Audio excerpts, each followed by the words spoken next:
உங்கள் வீட்டை பராமரித்து பாதுகாக்க அணுகுவீர் நிம்மதி ப்ராப்பர்ட்டி மேனேஜ்மெண்ட். இயக்குனர் ப. ரஞ்சித் அவர்கள், உங்களுடைய சாதி ஒழிப்பையும் உங்கள் பகுத்தறிவையும் நீங்க காலங்காலமா சேரியில் தான் சொல்லிட்டு இருக்கீங்க. நீங்க சொல்ல வேண்டிய இடம் வந்து சேரி கிடையாது, போயிட்டு உங்க ஊர் தெருவில் போய் சொல்லுங்கன்னு சொல்லியிருக்காரு. பெரியாருடைய இயக்கமும் திராவிட கழகமும் ஏங்க ஊர் தெருவில் வேலை செய்யல? ஏங்க வந்து இங்க பகுத்தறிவாளர்களாகவும் சாதியற்று இருக்கக்கூடிய பட்டியல் சமூகத்தை விட்டு வந்து உங்க வேலையை வந்து நீங்க சரி, அது வீண் தானே. அது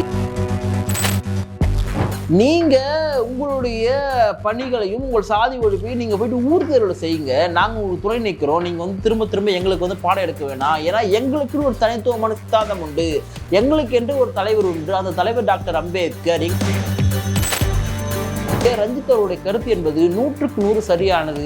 அவருடைய கோபமும் ஆவேசமும் பன்னெடுங்காலமாக இந்த தமிழ் சமூகத்தில் தலிதர்களுடைய பண்பாட்டை வந்து ஒடுக்கி வச்சிருந்து வரக்கூடிய ஒரு பெரு வெடிப்பு தான் ரஞ்சித் அவர்களுடைய அந்த பேச்சு.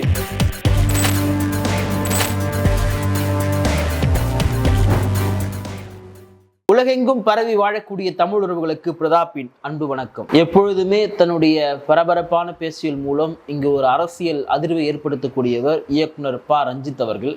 மறுபடியும் அவர் ஒரு அரசியல் பரபரப்பை வந்து ஏற்படுத்தியிருக்கார். என்ன ஏற்படுத்தியிருக்காருன்னா, உங்களுடைய சாதி ஒழிப்பையும் உங்கள் பகுத்தறிவையும் நீங்க காலங்காலமா சேரியில் தான் சொல்லிட்டு இருக்கீங்க. நீங்க சொல்ல வேண்டிய இடம் வந்து சேரி கிடையாது, போயிட்டு உங்க ஊர் தெருவில் போய் சொல்லுங்கன்னு சொல்லியிருக்காரு. அதே சமயம் நாங்கள் தலித் என்ற கோட்பாடோடு வரும்பொழுது, தலித்தியம் பேசப்படும் பொழுது நீங்கள் வந்து எங்களுக்கு வந்து நீங்கள் திராவிடம் பேசுங்க, கம்யூனிசம் பேசுங்க, அல்லது வந்து நீங்கள் வந்து ஏன் தனித்து நிற்கிறீங்கன்னு சொல்லிட்டு எங்களுடைய பிரச்சனைகளை எங்களுடைய வடிவங்களை பேசுறது உங்களுக்கு என்ன சிக்கல்? நாங்கள் சத்தமாக பேசுறது உங்களுக்கு எங்கே சிக்கல்? நீங்கள் என்ன வந்து எங்களை அமைதியாக வாழ வச்சிருக்கீங்கன்னு சொல்லிட்டு தன்னுடைய காட்டமான பேச்சுகள் மூலம் இப்போ ஒரு மிகப்பெரிய விவாதத்தை வந்து ஏற்படுத்தியிருக்காரு. அந்த விவாதத்தை வந்து நம்ம பார்க்கும் பொழுது எனக்கு என்ன புரியுது அப்படின்னா, பொதுவாகவே வந்து தமிழ்நாட்டில் இருக்கக்கூடிய எல்லா கிராமங்களுமே பார்த்தீங்கன்னா ஊர் தெரு காலனி இப்படி தான் வந்து தனித்தனியாக பிரிஞ்சிருக்கு. ஆனால் நீங்கள் எடுத்துங்க, இப்போ குறிப்பாக வந்து இங்கே இருக்கக்கூடிய திராவிட கழகங்கள், பெரியார் இயக்கங்கள், இவங்கெல்லாம் போயிட்டு எங்கே அவங்களுடைய பிரச்சாரங்களை பேசுவாங்கன்னா, எங்கே வந்து காலனி இருக்கோ, எங்கே வந்து பட்டியல் சமூக மக்கள் அதிகமாக இருக்காங்களோ அங்கே போயிட்டு பகுத்தறிவு சொல்லிட்டு இருப்பாங்க. சாதியை ஒழிக்க வேண்டும், நீங்கள் வந்து பெரியாரை படிக்க வேண்டும், அப்போ தான் சாதி வந்து ஒழியும் அப்படின்னு சொல்லிட்டு. அங்கே இருக்கிறதே வந்து ஒரே சமூக மக்கள்.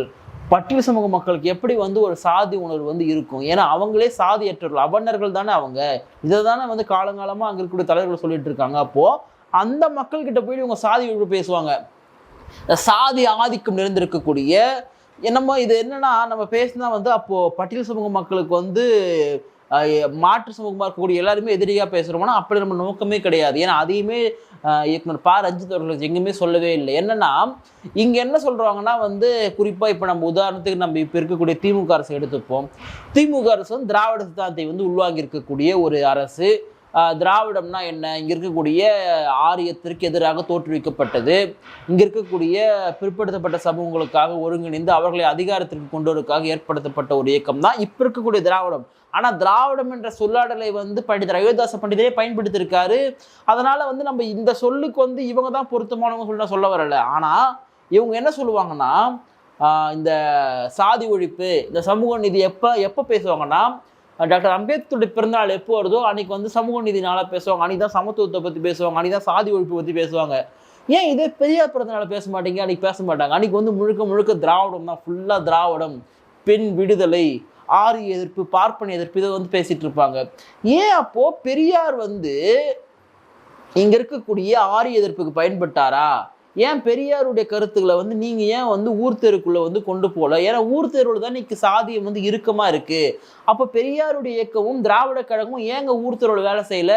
ஏங்க வந்து இங்க பகுத்தறிவாளர்களாகவும் சாதியற்று இருக்கக்கூடிய பட்டியல் சமூகத்தை விட்டு வந்து உங்க வேலையை வந்து நீங்க சரி, அது வீண் தானே அது. ஏன்னா அவங்களுக்கு தேவை வந்து சமூக மாற்றமா அப்படின்னு கேட்டால் என்னை பொறுத்தவரை அவங்களுக்கு தேவை வந்து அரசியல் அதிகாரம் தான். ஏன்னா இன்னைக்கு அவங்க கிட்ட போயிட்டு இங்கே சமூக மாற்றத்தை ஏற்படுத்த வேண்டிய அவசியமே கிடையாது. ஏன்னா அவங்க வந்து பொதுவாகவே வந்து ஒரு சாதி அற்றவர்களாக தான் இருக்கிறாங்க. அப்போது சாதிய இறுக்கம் நிறைந்திருக்கக்கூடிய இந்த ஊர் தெருவில் இருக்கக்கூடிய போய்ட்டு உங்கள் பகுத்தறிவை வந்து நீங்கள் சொல்லாமல் எங்ககிட்ட ஏன் வந்து கேட்குறீங்கன்னு சொல்லிட்டு ஒரு நியாயமான ஒரு கேள்வி வந்து முன்வைக்கிறாரு. இப்போது நம்ம உதாரணத்துக்கு நம்ம பார்த்துருப்போம், என்ன சொன்னார் ஒரு மாண்புமிகு அமைச்சர், என்ன சொன்னார், ஒரு காலத்தில் நீங்கள்லாம் வந்து பெரிய கோயில் வந்து இப்போ ஊர் தெருவெல்லாம் போகவே முடியாது தெரியுமா? அதெல்லாம் இன்னைக்கு போகிறீங்கன்னா யார்? பெரியார் தான் காரணம். இப்போ நம்ம அவங்களுக்கு என்ன ஒரு நினைவுபடுத்த விரும்புகிறோம் அப்படின்னா, இந்த பொது பாதையில் போகக்கூடிய தீர்மானத்தை அன்றைக்கு சென்னை மாகாணமாக இருந்த பொழுது திராவிடமணி திவான் பகதூர் என்று அழைக்கப்பட்ட தாத்தா இரட்டைமலை சீனிவாசன் அவர் தீர்மானத்தை கொண்டு வர்றாரு. அப்போ அதன் அடிப்படையிலும் தீர்மானம் நிறைவேற்றப்பட்டு அப்பவே போக ஆரம்பிச்சுட்டாங்க. இப்போ திராவிட இயக்கம் யாருக்காக பாடுபட்டது? திராவிடர் கழகம் யாருக்காக பாடுபட்டதுன்னா இங்க இருக்கக்கூடிய இடைநிலை சாதிகளுக்காக பாடுபட்டது. ஏன்னா பட்டியல் சமூக மக்களுக்கான உரிமைகளை இந்திய அரசியல் சட்டத்தில் புரட்சியாளர் டாக்டர் அம்பேத்கர் எப்பொழுது உறுதி செய்து விட்டார். அப்போ இவங்களுக்காக பாடுபட்டாங்க திராவிட கழகம் திராவிட இயக்கம்னா அது ஏற்புடையதாக இருக்காது. ஏன்னா அவங்க இடைநிலை சாதிகளுக்காக பாடுபட்டாங்க. அதை நம்ம மறுக்கவே இல்லை, அதை நம்ம ஏற்கிறோம். அதனாலதான் பாத்தீங்கன்னா இங்க பண்ணையார்களுடைய கட்சியாக அடையாளப்படுத்தப்பட்டிருந்த காங்கிரஸுடைய ஆட்சி தமிழக மக்கள் தூக்கி எறியப்பட்டு இடைநிலை சாதிகளுக்கான முக்கியத்துவத்தை கொடுத்த திமுகவுக்கு மக்கள் வாக்களிச்சாங்க. திமுக ஆட்சி அறையில் கொண்டு வந்தாங்க. அப்போ இங்க இருக்கக்கூடிய குறிப்பாக பார்ப்பனர்களுக்கு எதிராக உருவாக்கி, ஏன்னா இன்னைக்கும் பார்த்தீங்கன்னா திராவிட கழகத்துல பார்ப்பனராக இருந்தால் அங்கே சேர முடியாது. எனக்கு இது ஏன்னே புரியல. ஏன்னா பார்ப்பனர்களை என்னவோ சொல்லுவாங்க, எங்களுக்கு பார்ப்பனர்கள் எதிரி கிடையாது, பார்ப்பனியம் தான் எதிரின்னு சொல்லுவாங்க. சரி இருக்கட்டும். அப்போ பார்ப்பனர்களை ஏன் நீங்க சேர்க்க மாட்டீங்கன்னா எப்படிங்க சேர முடியும்? அவங்களும் தமிழர்களே கிடையாது.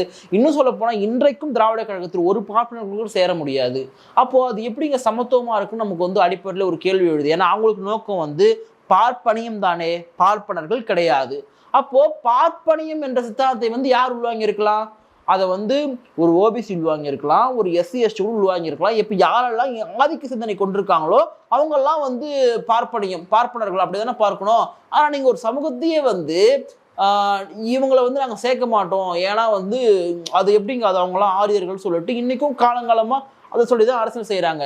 அப்போது இந்த இடத்துல ரஞ்சித் அவர்கள் என்ன கேட்குறாரு அப்படின்னா, நீங்க உங்களுடைய பணிகளையும் உங்கள் சாதி ஒழிப்பையும் நீங்க போயிட்டு ஊர் தேர்வில் செய்யுங்க, நாங்க உங்களுக்கு துணை நிற்கிறோம். நீங்க திரும்ப திரும்ப எங்களுக்கு பாடம் எடுக்க வேணாம். ஏன்னா எங்களுக்குன்னு ஒரு தனித்துவமான சித்தாந்தம் உண்டு, எங்களுக்கு என்று ஒரு தலைவர் உண்டு. அந்த தலைவர் டாக்டர் அம்பேத்கர். எங்களுக்கான சித்தாந்தம் என்பது தலித்தியம் அப்படின்னு சொல்லிட்டு இவர் இப்ப கொண்டு வராரு. அப்போ முழுக்க முழுக்க நம்ம அந்த காணொலியை பார்க்கும் பொழுது என்னன்னா, இங்க இருக்கக்கூடிய கம்யூனிஸ்டுகள் பட்டியல் சமூக மக்களுக்காக குரல் கொடுக்கவே இல்லையா? நிச்சயமா அவங்க செயல்படுறாங்க. குறிப்பா இங்க டெல்டா பகுதிகளெல்லாம் கம்யூனிஸ்டோட செயல்பாடுகள் என்பது உண்மையாகவே மிகப்பெரியதை நம்ம மறுக்கவே இல்லை. அதற்காக தலித்துகள் அவங்களுக்காக எந்த பணியுமே செய்யலையான்னு கேட்டா நிச்சயமா செய்திருக்காங்க. இன்றைக்கு தலித்துகள்லாம் ஒரு எம்போரா உயர்ந்திருக்காங்க. அதற்கு காரணம் இங்க இருக்கக்கூடிய திராவிடமும் கம்யூனிசமும் கிடையாது. அது டாக்டர் அம்பேத்கர் அவங்களுக்காக எழுதப்பட்ட உரிமைகள். டாக்டர் அம்பேத்கர் மூலமாக இன்றைக்கு பல மறுக்கப்பட்ட கதவுகள் திறக்கப்பட்டிருக்கு. அப்போ டாக்டர் அம்பேத்கர் என்கின்ற ஒரு மாபெரும் ஒரு தனி மனிதனால் மட்டுமே தான் இங்க இருக்கக்கூடிய பட்டியல் சமூகத்திற்கு விடுதலை கிடைத்துள்ளது.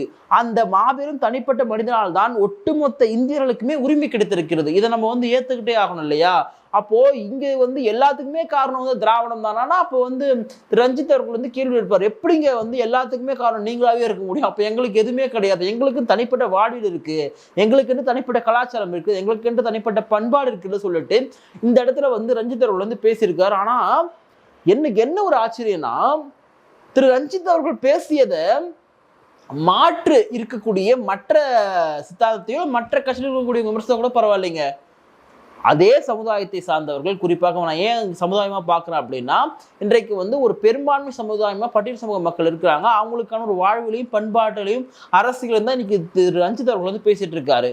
அப்போ அதனுடைய பிரதிநிதித்துவ கட்சிகளே பார்த்தீங்கன்னா ரஞ்சித் பேச விமர்சனம் பண்றாங்க. எனக்கு இதுதான் ஆச்சரியமா இருக்கு.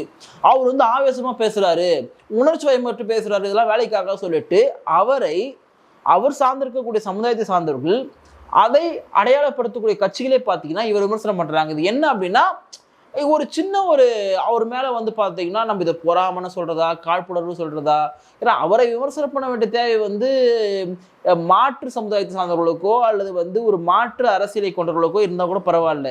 ஒரே அரசியலை, ஒரே அம்பேத்கரை தலைவராக ஏற்றுக்கொண்ட இவங்களே பார்த்தீங்கன்னா விமர்சனம் செய்யறது அது ஒரு புரோஜனமற்ற ஒரு செயலாக தான் நான் பார்க்கிறேன். இப்போ உதாரணத்துக்கு இப்போ நடிகை கஸ்தூரி அவர்கள் ஒரு கருத்தை ஒரு ஊடகத்தில் பேசியிருந்தாங்க. கொலைபாதகர்கள் கோட்டா சாதியினர் தான், அந்த வார்த்தையை ஏற்கல. ஆனா அவங்க சொன்ன விஷயங்கள் இருக்கு இல்லையா, இன்றைக்கு பட்டியல் சமூகத்திற்கு எதிரான ஒரு கொலை குற்றங்களை ஒரு பார்ட்னரா கத்தியை திருந்து கொடுத்துறாருன்னு சொல்லிட்டு கேள்வி கேட்கிறாங்க. அப்போ இங்க மேலவள முருகேசனை வந்து கொலை செய்தது யாரு? இளவரசனை படுகொலை செய்தது யாரு? கோகுல்ராஜை கொலை செய்தது யாரு? அப்ப இவங்க எல்லாம் பார்ட்னர்களா சொல்லிட்டு ஒரு நியாயமான கேள்வி தானே முன் வைக்கிறாங்க. கீழ்வெண்மலையில வந்து நெருப்பு வச்சு கொளுத்துறது யாரு? இவங்க எல்லாம் என்ன பார்ட்னர்களா சொல்லிட்டு நியாயமான கேள்வி வந்து முன் வைக்கிறாங்க. ஆனா அவங்க பேசின விதங்கள் நமக்கு மாற்று கருத்து இருக்கு. அது வந்து நம்ம ஒருபோதும் ஏற்றுக்கல. ஒரு குறிப்பிட்ட சமூகத்தையே வந்து அவங்க பேசினாங்களான்னு கேட்டா அவங்க வந்து நீங்க ஏன் காலங்காலமா எங்களை காரணம் பண்றீங்க? உங்களுக்கு எதிராக செய்யக்கூடியவங்களை வந்து ஒரு நாளாவது நீங்க கேள்வி கேட்டிருக்கீங்களா? எல்லாத்துக்கும் காரணம் நாங்களான்னு சொல்லிட்டு அவங்க கேட்கறாங்க இல்லையா? அந்த கருத்து வந்து என்னை பொறுத்த வரைக்கும் நீங்க காலங்காலமாக வந்து எங்களுக்கு காரணம் பண்ணாதீங்க, உங்களை வந்து குத்துனது நாங்கன்னு கேட்டா நிச்சயமா கிடையாது. அது யார் என்று நமக்கு தெரியும். அப்போ இந்த சாதி தான் செய்தது என்று ஒரு நாளும் பேசுனது கிடையாது. இன்னைக்கு கஸ்தூரி அவர்கள் பேசுனதுக்காக இங்க இருக்கக்கூடிய ஒட்டுமொத்த திராவிடத்தையும் ஆதரிக்கக்கூடியவங்க பாத்தீங்கன்னா அவங்கள வந்து பயங்கரமா பேசிட்டு இருக்காங்க. இவங்க பயங்கரமா பேசிட்டாங்க. இவங்க ரொம்ப ரொம்ப எவ்வளோ மோசமான வார்த்தைகளை அவங்களுக்கு பிரயோஜனம் அவங்களுக்கு எதிராக வந்து பிரயோகம் பண்ணிட்டு இருக்காங்க. இப்போ நம்ம என்ன சொல்ல வரேன்னா அவங்க பேசின சில கருத்துக்கள் வந்து உண்மைதானே, மறுக்க முடியாதுல்ல. இப்போ கோட்டா சாதியினர் அப்படின்னா என்ன பேசுவாங்க பொதுவானா, கோட்டால வந்தவங்கன்னா எஸ்சி எஸ்டி மட்டும் தான் அப்படின்னு சொல்லிட்டு கருத்து இருந்தது. அதை உடைக்கிறாங்க அவங்க. இல்லைங்க ஓபிசியுமே கோட்டால இருக்குன்னு சொல்ற கருத்தை வந்து முன்வைக்கிறாங்க. அது உண்மைதான், அதை நம்ம ஏற்கிறோம். ஏன்னா எல்லாருமே கோட்டா தானே, எஸ்சி எஸ்டி எம்பிசி ஓபிசி எல்லாருமே கோட்டா தானே, எல்லாருமே கோட்டா சாதியினர் தானே. ஆனால் அந்த இடத்துல அவங்க பேசுறது வந்து ஓபிசியை மைண்ட் பண்ணாங்க. ஏன்னா அவங்களுக்கு ஓபிசி வந்து அவங்களுக்கு வந்து இடஒதுக்கீடு கொடுக்குறது அவங்களுக்கு பிடிக்கல. நம்ம வந்து ஓபிசிக்கு இடஒதுக்கீடு தேவைதான், நம்ம வந்து அது ஒரு நாளும் மறுக்கல. ஏன்னா டாக்டர் அம்பேத்கர் தன்னுடைய பதவியை ராஜினாமா பண்ணதுக்கு காரணமே ஓபிசியில் இடஒதுக்கீடு வந்து கேட்குறாரு. அதை வந்து அப்போ இருந்த நேரு அரசு கொடுக்க மறுக்கின்றது. அம்பேத்கரோட திட்ட வரைவு தான் பின்னால் மண்டல விஷயம்லாம் படிக்கிறாங்க. அதன் பிறகு தான் இன்னைக்கு இடஒதுக்கீடு கொடுக்கப்பட்டிருக்கு. ஆனால் ஒன்று யோசிச்சு பார்க்கணும், இன்றைக்கு ஓபிசியில் இருக்கக்கூடிய பல சமூகங்கள் இடஒதுக்கீடுக்காக சேர்ந்தாங்க, இது உண்மை. ஆனால் அவர்கள் எல்லாம் வந்து ரொம்ப ஏழ்மையில் இருக்கக்கூடியவங்களா, அவங்களுக்கான சமூக மதிப்பு இல்லாமல் இருக்கானா? அப்படிலாம் கிடையாது. மிகப்பெரிய நில உடைமையாளர்கள், மிகப்பெரிய ஜமீன்தாரர்கள், மிகப்பெரிய மிட்டாமராசுகளா இன்னைக்கு ஓபிசியில் இருக்காங்க. அப்போ இவங்கெல்லாம் வந்து இடஒதுக்கீட்டிற்காக சேர்ந்தவர்கள் தான் என்பது மறுக்க முடியாத உண்மை. இதை வந்து கஸ்தூரி சொல்லியிருக்காங்க. இதை வந்து நம்ம ஏற்றுக்கிறோம், மறுக்கவே இல்லை. ஆனால் அவங்களோட ஸ்டேட்மெண்ட் அவங்க எந்த ஐடியாலஜி வந்து பேசுவாங்களோ நமக்கு தெரியும். அதனால் அவங்க சித்தாந்தங்களை நம்ம ஏற்றுக்கலாம். அவங்க சொன்ன கருத்துக்கள் சிலவற்றை நம்ம வந்து ஏற்றுக்கிறோம். ஆனால் அவங்க இப்படி வந்து பேசியிருக்க கூடாதுன்னு தான் நம்ம சொல்ல வருது. இப்போ மறுபடியும் இந்த விஷயத்துக்குள்ள நம்ம வந்து பார்த்தா திரு ரஞ்சித் வந்து அப்படியே கொஞ்சம் சுற்றி சில விஷயங்கள் பேசும்பொழுது எனக்கு என்ன புரியுது அப்படின்னா, நாங்கள் எங்களுக்கு என்று தனிப்பட்ட கலாச்சாரம் உண்டு. இப்போ நான் தலித்துன்னு பேசுறது உனக்கு என்ன சிக்கல்னு கேட்குறாரு. ஏன்னா எனக்குமே பார்த்தீங்கன்னா இப்போ நான் வந்து இங்கே இருக்கக்கூடிய ஐடியாலஜி எப்படி நான் வந்து இங்கே இருக்கக்கூடிய கம்யூனிஸ்ட் ஒரு ஐடியாலஜியாக பார்க்குறேனோ, எப்படி வந்து இங்கே இருக்கக்கூடிய திராவிடத்தை ஒரு ஐடியாலஜியை நான் பார்க்குறேனோ, அதே போல் தலித்தியம் என்பது ஒரு ஐடியாலஜி. அது ஒரு சித்தாந்தம், அது ஒரு தத்துவம், அது வந்து ஒரு கொள்கை கோட்பாடை உள்ளடக்கியது. அப்போ அதை வந்து ஒரு நாள் நம்ம சாதியாக பார்க்கவே முடியாது. அந்த சித்தாந்தத்தில் இயங்கக்கூடியவர்களை வந்து நீங்கள் வந்து எல்லாம் வந்து ஒரு குறிப்பிட்ட ஜாதியை இயங்குறீங்க, நீங்கள் வந்து ஒரு என்ன சொல்கிறது, நீங்கள் தனியாக இயங்குறீங்க, பொது சமூகத்தில் சேர மாட்டீங்கன்னா அப்படிலாம் ஒன்று கிடையவே கிடையாது. ஏன்னா தலித் அப்படின்றது யாரெல்லாம் ஒடுக்கப்பட்டிருக்கார்களோ அவர்களுக்கான உரிமைகளுக்காக பேசக்கூடிய ஒரு சித்தாந்தம். அது புரட்சியாளர் அம்பேத்கர், பேராசான் புத்தர் இவர்களெல்லாம் வகுத்து அந்த கோட்பாட்டில் இயங்கக்கூடிய ஒன்று தான் தலித்தியம் என்பது. அதை நம்ம வந்து ஒரு சாதியாக சுருக்கி பார்க்க முடியாது. ஏன்னா இவங்க வந்து திராவிடர்கள்லாம் யாருன்னு கேட்டால் அவங்க என்ன சொல்லுவாங்கன்னா, ஒரு முறை வந்து திராவிடர்கள்லாம் இனம் பண்ணுவாங்க, அப்புறம் திராவிடம்னா மொழின்னு சொல்லுவாங்க, அப்புறம் நீ கடைசியாக வந்து திராவிட சித்தாந்தம்னு சொல்லிட்டாங்க. எது எப்படியோ இருக்கட்டும். ஏன்னா எனக்கெல்லாம் வந்து நீ வந்து திராவிடரான்னு கேட்டால் நான் திராவிடன் கிடையாது, நான் தமிழன்.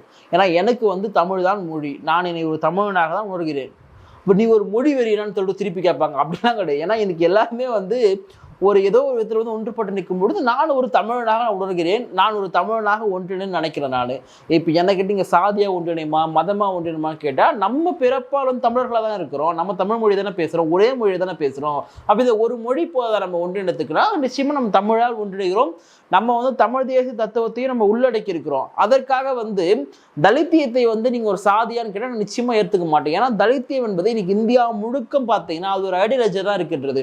ஒரு குறிப்பிட்ட சாதி மக்கள் தான் அம்பேத்கரை கொண்டாடுறாங்கன்னா அப்படி கிடையாது. அம்பேத்கர் வந்து மகர் சமூகம், இங்கே இருக்கக்கூடிய பறையர் சமூகம், இங்கே இருக்கக்கூடிய தேவேந்திர கோவில சமூகம் பார்த்தீங்கன்னா அம்பேத்கரை பெரிதும் கொண்டாடுறாங்க. அப்போ அம்பேத்கரான இவங்க சாதியை கிடையாது. ஏன்னா அம்பேத்கரை ஒரு தத்துவமாக பார்க்கிறாங்க, தலித்தியத்தை ஒரு கோட்பாடாக பார்க்கிறாங்க. அப்போ அப்படி பேசக்கூடிய ரஞ்சித் அவருடைய கருத்து என்பது 100க்கு 100 சரியானது.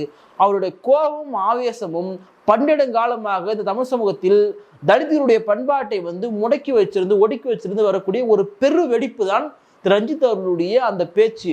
அப்போ அவரை போயிட்டு இந்த இடத்துல வந்து நீங்கள் வந்து அவர் ஏதோ ட்ரோல் பண்ணிட்டு இருக்கிறதெல்லாம் பார்த்தீங்கன்னா எத்தனையோ பேர் வந்து இங்க திராவிடம்ன்ற பேர்ல வந்து எத்தனையோ பேர் வந்து பல தவறான விஷயங்களை வந்து பண்ணிட்டு இருக்காங்க. பல ஊழல் குற்றவாதிகளா இருக்கிறாங்க.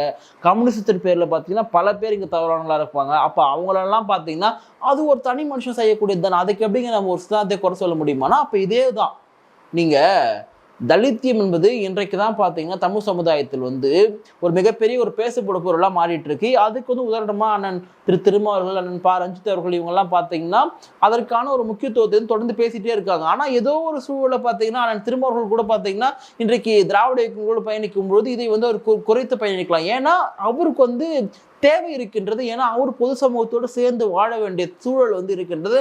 அப்போ அவர் பண்ணக்கூடியதை நம்ம வந்து குறையா சொல்லலை. ஆனா நீங்க திரு ரஞ்சித் அவர்கள் பண்ணும்பொழுது மட்டுமே பார்த்தீங்கன்னா அவர் எதுவே பார்த்தீங்கன்னா ஒரு சாதிக்கான நபர் போலவும் ஒரு சாதி சங்கத்தை கூட்டுறது போலவும் உருவாக்குறது பார்த்தீங்கன்னா ஒரு நாளும் ஏற்புடையதே கிடையாது. இங்க கம்யூனிசம், திராவிடம், தமிழ் தேசியம் இது எல்லாமே நீங்க எப்படி ஒரு சித்தாந்தமா பார்க்குறீங்களோ அதற்கு எந்த விதத்திலும் குறைந்தது கிடையாது தலித்திய சித்தாந்தம். இப்போ ரஞ்சித் அவர்களை வந்து பேசப்படும் பொருளாக மாற்றிக்கக்கூடிய இந்த விஷயம் என்பது தலித்திய சித்தாந்தம் என்பது இன்னும் உருவாக வேண்டும். ஏன்னா அப்போதுதான் அம்பேத்கர் நினைத்த அந்த சமுதாயத்தை கட்டமைக்க முடியும். நன்றி, வணக்கம்.